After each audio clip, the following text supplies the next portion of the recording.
Halo, kita kembali lagi di channel Kamu Coding.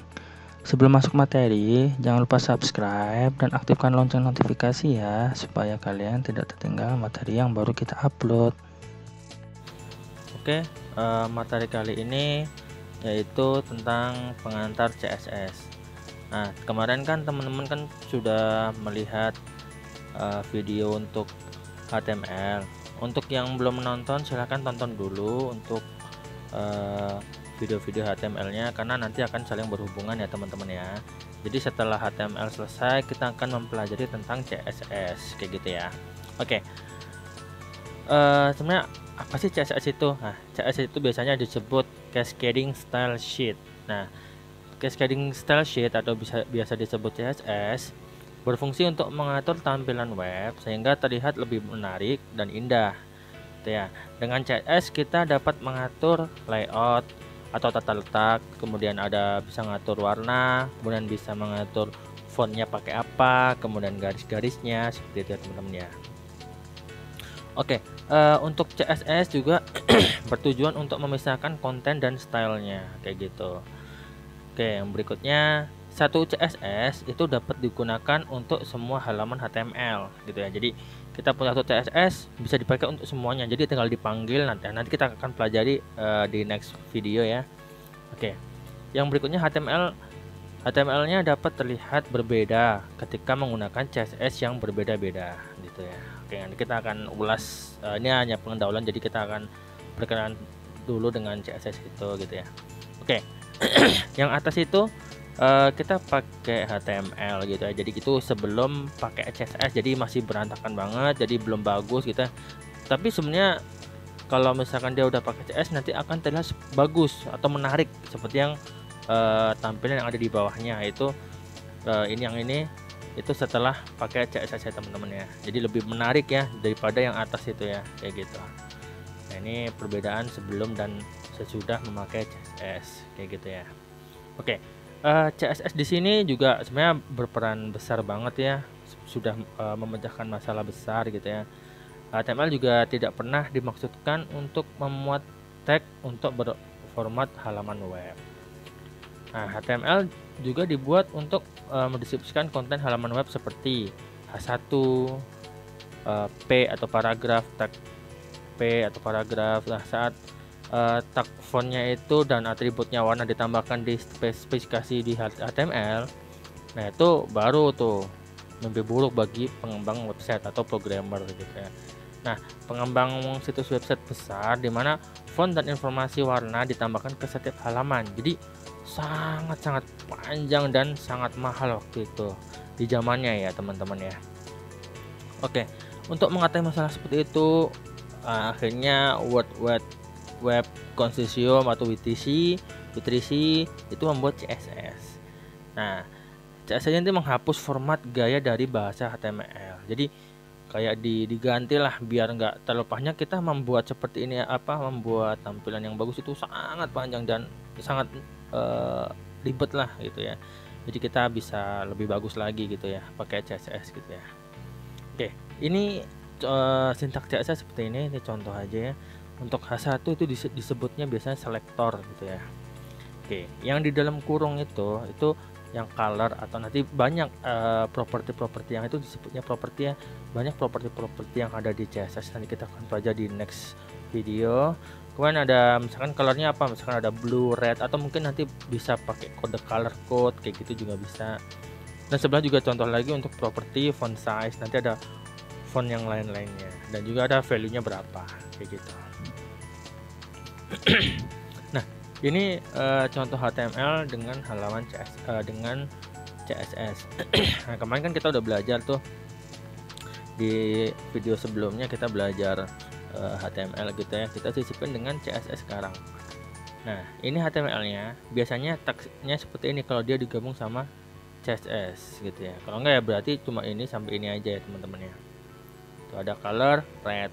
Nah, nanti dia mengindikasikan warnanya merah dan juga teks align-nya center kayak gitu. Nah, seperti dia ini udah tampilan di website ya, nanti seperti ini kayak gitu. Ini hasilnya sebelum ketika sudah menggunakan CSS. Kalau misalkan ini kan harus panjang banget, kalau ini kan cuma hanya singkat aja kodenya di CSS-nya gitu. Oke. Di CSS tuh ada beberapa macam selektor ya teman-teman ya. Yang pertama kita ada CSS selektor tag. Nah, selektor tag yaitu umumnya digunakan pada elemen tag pada HTML. Nih, jadi dia langsung di tagnya. Misalkan ini kita pakai P itu kan paragraf ya teman-teman ya. Nah, semua yang mengandung huruf P ini, tag P itu akan berwarna merah atau dia akan memakai styling dari CSS yang P ini. Dia akan menggunakan color red, kemudian text align-nya left. Jadi dia text align tuh dia akan memposisikan hurufnya itu sebelah kiri kayak gitu. Nah, ini contoh untuk yang selektor tag gitu ya.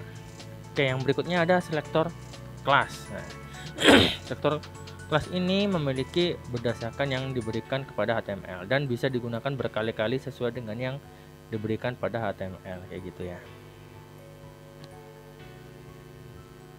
Oke. Nah, untuk kelas ini berbeda dengan yang tadi kan ada di tag ya teman-teman ya. Jadi dia berdasarkan di tagnya. Nah, kita sekarang masuk ke kelasnya. Jadi kita tambahin di tag HTML itu tambahin atributnya kelas. Nah, kita ada kelas. Nah, silahkan panggil kode CSS mana yang akan dipanggil. Nah, untuk kelas kodenya itu untuk CSS-nya itu pakai titik. Harus diingat ya teman. Kalau kelas itu pakainya titik. Nah, dia akan memanggil apa? Misalkan dia memanggilnya blue atau orange yang bawah. Nah, dia akan memanggilkan ini. Nah, ini hasilnya seperti ini teman-teman. Jadi dia dipanggil warnanya biru, blue. Nah, ini akan warna blue. Yang bawah orange seperti ini. Itu untuk kelas ya. Oke, untuk selektor nah,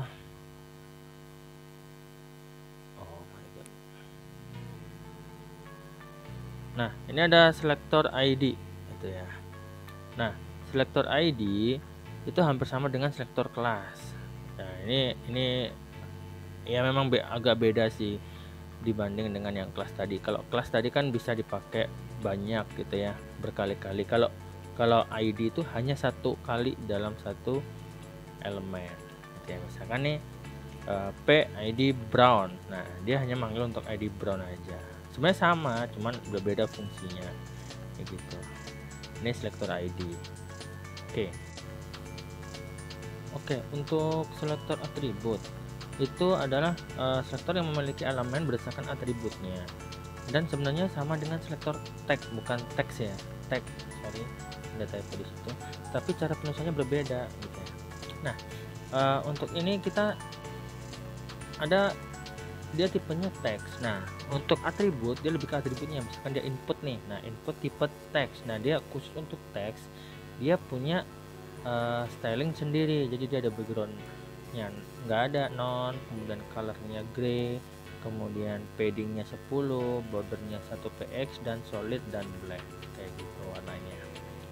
Oke, ini untuk selektor atribut. Jadi dia lebih ke arah kayak kita input radionya ataupun input teksnya ini secara di dalam satu HTML itu, atau mungkin nanti dipanggil juga sama aja, nanti penerapannya sama gitu ya. Oke, kemudian berikutnya ada selektor universal. Selektor universal ini yang digunakan untuk menyeleksi semua elemen pada jangkauan tertentu. Nah, jadi satu elemen yang dipakai untuk semuanya. Jadi dia tandanya ini seperti ini nih teman-teman ya, tanda bintang ya.